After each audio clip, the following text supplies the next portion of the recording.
happening in our brains is way more interesting than those cat videos we can't stop watching. Let's start with something mind-blowing. What exactly happens in our brains when we get a notification? Well, it's fascinating.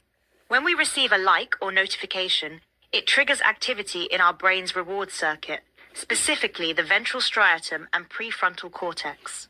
Those sound like important brain parts. They absolutely are. These regions process rewards and make decisions. It's the same circuit that lights up when we eat delicious food or receive money. Wait, so you're saying a like on Instagram affects our brain the same way as eating chocolate? In terms of dopamine release, yes. And here's where it gets really interesting. It's not actually about pleasure, it's about wanting. What's the difference? Dopamine is more about motivational drive than pleasure. It makes us want to check our phones, even if we don't particularly enjoy doing it. You know what this reminds me of? Slot machines. Exactly. Both use what's called variable reward patterns. You never know when you'll get a like or win, which makes it incredibly addictive.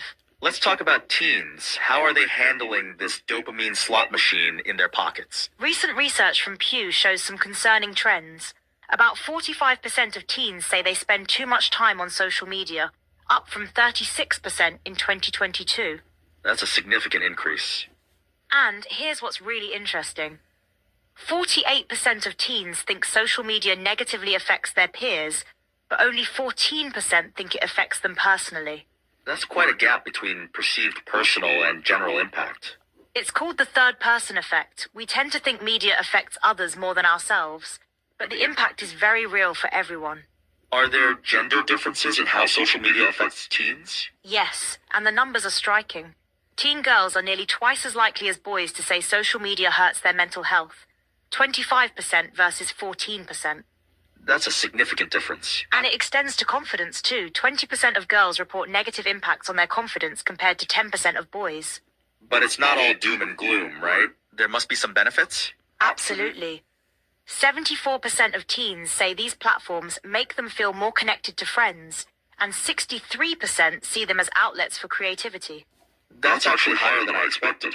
And here's something interesting. 34% of teens use social media to get mental health information. So it can be a resource as well as a source of stress? Exactly. The McKinsey Health Institute found that over 50% of all age groups cite self-expression and social connectivity as positives. Let's talk about the algorithms behind all this. How do they play into our psychology? They're designed to maximize engagement by exploiting our psychological vulnerabilities, our need for connection and validation. That sounds kind of sinister. Well, these algorithms specifically target what researchers call prime information, prestigious, in-group, moral,